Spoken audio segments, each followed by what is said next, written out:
Hi, my name is Diana, and I'm glad to present my project that is titled Study of Heterojunction based on titanium dioxide and bismuth bromide oxide in photocatalytic activity under visible light irradiation. Well, an investigation that has recent development is the photocatalysis mechanism, and a way for make this mechanism with better performance is using new technologies like heterojunctions. In this work, we develop a heterojunctions based on titanium dioxide and bismuth bromide oxide for analyze and compare the photocatalytic performance. Well, in the part of methodology, the synthesis is based in two steps. The first step is make a titanium dioxide nanoparticles in a subothermal synthesis. Following the steps in the figure, we wash the samples and then the solid is putting on dry. And for the last step, we calcinate the samples for remove organic compounds and crystallizing the titanium dioxide. For the next step, we grow the bismuth bromide oxide over the titanium dioxide. The figure shows the way for doing the reaction. Finally, we wash the samples and we put for dry and crush for use in the photocatalysis. For doing the photocatalytic performance, we use three different samples in a different molar relations, 1 by 1, 2 by 1, and 1 by 2, and the pristine samples for compare. The photocatalytic performance was measured taking samples of the pre-dark, that is the time when the samples will do the absorption, and the part is with the lights off. When the pre-dark is over, we take a sample and turn the lights on.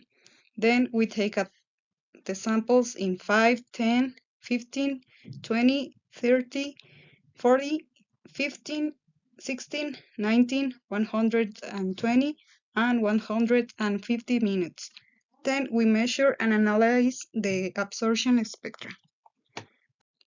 Now for the result, the characterization like XRD and Raman spectroscopy show us the semi-quantification of the phases, and according to the XRD and Raman, we notice that the titanium dioxide is in anaphthasa phase, and we confirm that bismuth bromide oxide is formed for molar relations. With more bismuth bromide, the vibrational modes and crystallographic plans are present. In order to know if the heterojunction was formed, the image from the TEM was measured. In the image, we see the molar relation 2 by 1 with more titanium dioxide, and it appears that titanium dioxide has a semispherical morphology and is formed with smaller crystals. For the sample 1 by 1, we notice that the sample was compounded with spherical titanium dioxide and is surrounded by titanium bromide oxide that has laminar shape. In the sample 1 by 2, the spherical titanium dioxide is surrounded by the bismuth bromide oxide, and the high resolution allows us find the plans present in the sample. According with the literature, the plans of bismuth and titanium dioxide are present. The EDS technique is from the sample 1 by 2, and this technique shows that the distribution of bismuth and bromide are present in the sample, and the titanium also is present in the sample. For know the change in the band gap, we use the Kubelka-Munk method with the data from the spectroscopy of diffuse reflectance in the UVB's range using the direct and indirect band gap. For the heterojunction, the band gap is less than the pristine band gap of titanium dioxide. This is an indicator for knowing the successful change in the band gap. Finally, the photocatalytic performance shows the better performance is in the sample 1 by 2 with more bismuth bromide oxide. The other samples also shows better performance than the pristine samples, even better than the bismuth bromide oxide pristine. In the analysis, the Kinect constant of the bromide oxide has less Kinect constant than the result. This is because the reaction of the degradation is faster than the others.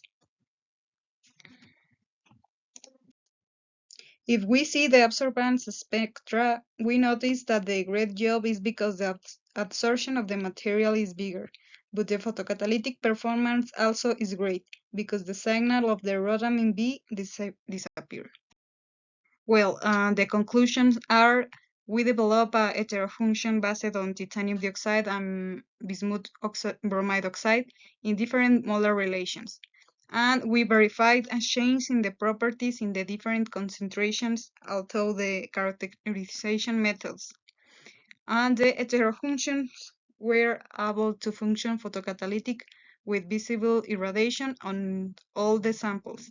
And the heterojunction with the molar relation y by 2 has the better performance because the absorption in the predar. And for future work, we need to perform an analysis of the materials absorption process because an important part of the kinetic constants are in this process of absorption, and we need to analyze them better. Other thing we need to do is find the optimal relationship that makes the photocatalysis process better, and do the scavenger test of this better relationship for knowing what species, reactive species, are doing this photocatalytic process. And other thing we need to do is perform reuse cycles to verify the stability of the heterojunction with better photocatalytic activity.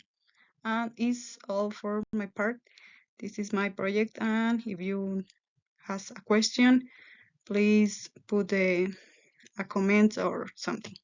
Bye.